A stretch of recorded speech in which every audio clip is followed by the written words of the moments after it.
the first year went on to college. 3 of them are the first generation in their family to attend college. This is done with volunteers. Their board of directors is absolutely amazing. Most of you would probably know, many if not all of them on the board, because they're folks just like you and I, who live here, who work here, who are committed to our community and making it a better place. So if you ever get the opportunity, please go to the community-wide meeting, even if you don't get involved. Take a look, see what's going on. They have a goal to build 2 new housing units, one just for the women, one just for the guys. And they have a couple that lives there called the Bridge Tenders. I'm on the mentor committee. We mentor these kids. We find out what do you need, what do you have, and how can we help you get there. But it's not easy. Just because they apply doesn't mean they get in.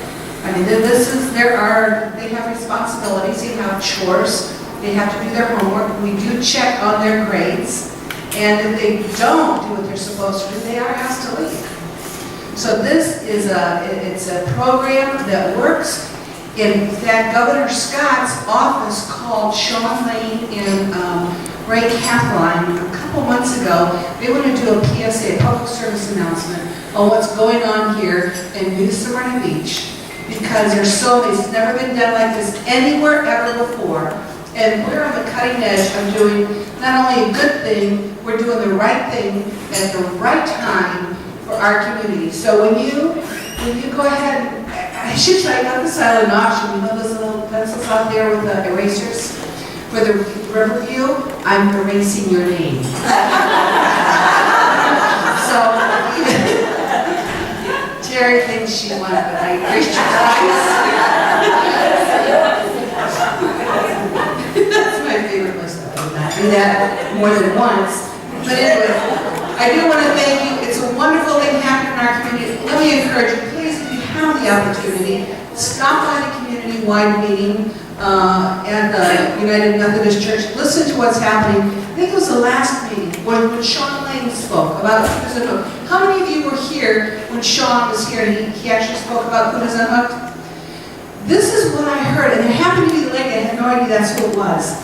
The first meeting that I went to, after the meeting was over, and they run it not strict, but accountable. And these are not loose meetings. When the meeting was over and Sean was done, lady in the back raised her hand and said, "We're a nonprofit and we have to close down and we'd like to transfer our assets to you. Would you be interested?" Sean said, "Well, it depends. It's kind of, deer in the headlights here in front of the world. What is it we're talking about?" An 8-passenger van and a trailer and a couple computers, laptops, printers, and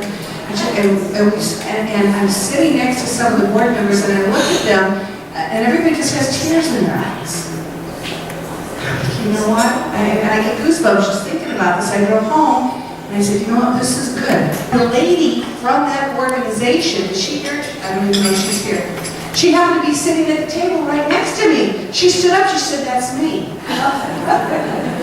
So you see, it's not who we are, what is who we are, and it's what we do day in and day out. We're impacting our community, and we're doing not just good things, we're doing great things, and there's kids like this that we may impact for generations.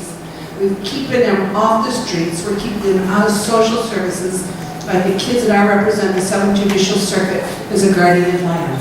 I would rather spend my time supporting this than having to be their advocate before a judge in the situations that I deal with, because we will see them on one end or the other. Let's work and support this end of it. It's a great thing. Thank you all, and that's all I have to say.